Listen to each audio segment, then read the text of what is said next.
While on their latest royal tour to Morocco, Prince Harry and Meghan Markle showed us their cheeky side, by squeezing in a few witty digs at Coulter during their short stay, from Harry naughtily questioning if Meghan's baby was his, by pretending he didn't know she was pregnant, to Meghan basically telling Harry he eats like a pig. It's safe to say these two like to balance all their formalities with some witty banter, and rightly so. While tasting pancakes during a cooking demo in Rabat, Morocco, Meghan and Harry got to sample some of the local cuisines, to which Meghan laughed at the size of the bite that Harry took from their shared sample. Joking, she said, "Big bite," to which Harry replied, looking startled, saying, "It's a bit late now." As the two started to giggle, "We'd also be quick to point out the monstrous bite if we were made share our food." During their visit, Meghan also gave Chef Moa, who made them food samples, a copy of her cookbook, by writing a personal note inside that said she'd like him to cook for them next time they visit Morocco. The pair returned to the UK yesterday evening after a 3-day trip.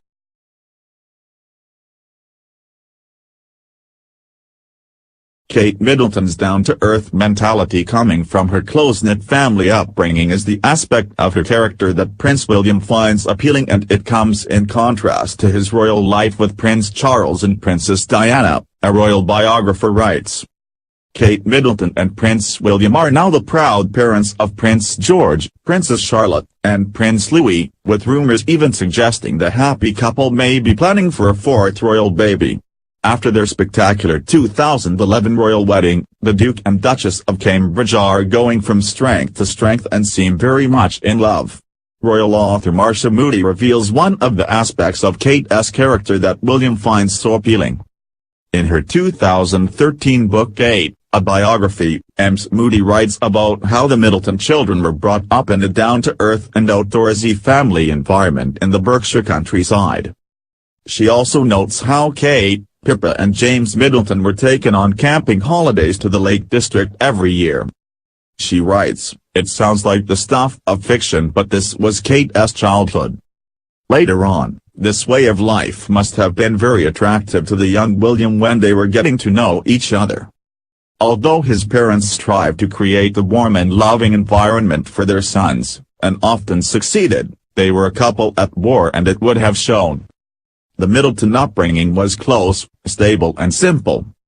While William would have had some of those qualities some of the time, despite the best possible intentions, the strained relations between Charles and Diana would have been impossible to hide. She adds, while some have derided Kate for the simplicity and domesticity of her background, it has served her well, and it is sure to have been one of the things that was so appealing to William. Now with a family of her own, it seems that the Duchess is instilling a love for the countryside in young George, Charlotte, and Louis. The photograph they released at Christmas shows the whole family enjoying the autumn sunshine in the woods around their Norfolk home, Enmore Hall.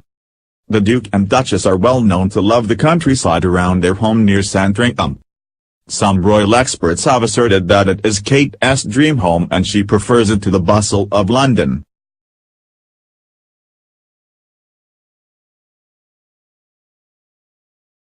Princess Diana and Prince Charles exposed the woeful mismanagement of the royal family by the Queen as well as by Charles' senior advisers when their marriage broke down, with the eyes of the world watching, a biographer claims. Prince Charles and Princess Diana both gave tell-all interviews to discuss intimate details of their private lives after their separation in 1992. However, the Prince of Wales was not prepared for the far-reaching repercussions of Jonathan Dimblby's television interview on Charles in 1994, according to a biographer.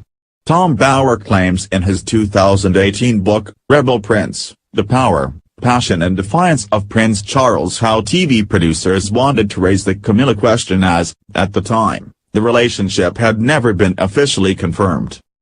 The book reveals that Charles believed a confession would clear the decks.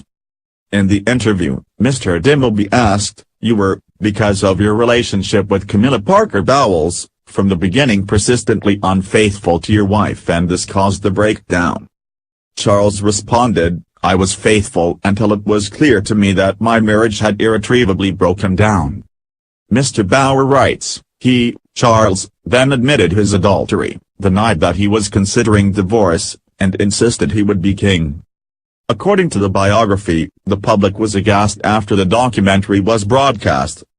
Mr. Bauer claims, in hindsight, Dimmobies highlighting the facts about Charles' marriage had in one way been a blessing, forcing the pace for his divorce. The 2018 biography suggests that, while the Prince of Wales may have settled the score, he had prepared the way for far-reaching repercussions that he could never have anticipated. The film, in which Mr. Dimmoby was given unparalleled access to the future sovereign, was to mark the 25th anniversary of his investiture as Prince of Wales. Many of the details of the deteriorating marriage of the Prince and Princess of Wales have long since been in the public domain, especially since June 1992 when Andrew Morton's book Diana, Her True Story hit the shelves. At one point in the film, the prince said that he was not considering a divorce from the princess, but, he added, he did not view divorce as a barrier to becoming king. He insisted there was no truth in much of the speculation about his private life and referred to Camilla Parker Bowles as a great friend whose support he valued. 1 year later, Princess Diana said in a compelling 1995 BBC Panorama interview, "There were 3 of us in this marriage, so it was a bit crowded." Patrick Jeffson served as Diana's chief of staff and private secretary from 1988 until 1996 and, in 2000, he published a memoir titled Shadows of a Princess, where he detailed what it was really like working with Diana. Mr. Jeffson believed the interview was a huge mistake, and claimed it was a tell-all that Diana regretted doing. He said, she portrayed herself as a victim. In reality, she was a much stronger person. She was in a position to be a healer, rather than a victim. She could have appeared from a position of strength. I found it frustrating professionally and I think she regretted it as well, portraying herself as a victim, asking for sympathy. She missed an enormous opportunity to cement her position. However, Mr. Bauer writes in Charles' biography how the battle with Diana had revealed the woeful mismanagement of the royal family by the Queen as well as by Charles' senior advisors.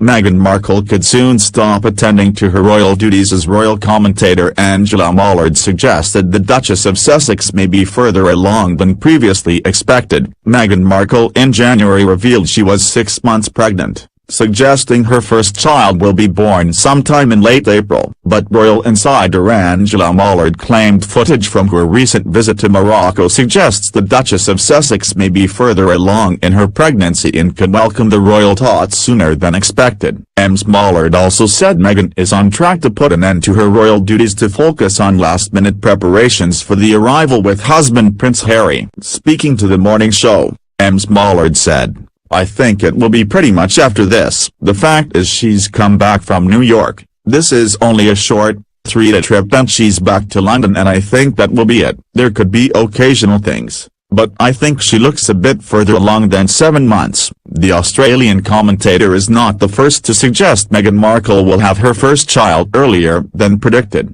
with close pal George Clooney suggesting the baby is due sometime in mid-April rather than late April/early May. Ms. Mollard also praised the Duchess for her decision to address some of the children she met during her Morocco trip in their native French after having studied the language for over 6 years. She continued, "There's nothing this woman can't do. She bakes cakes. She can do calligraphy and now she speaks French. She learned French for 6 years and she spoke to these girls who live in this boarding house. The charity is called Education for All. She was speaking to them in French, saying, 'Oh, what do you plan to do after you finish school?'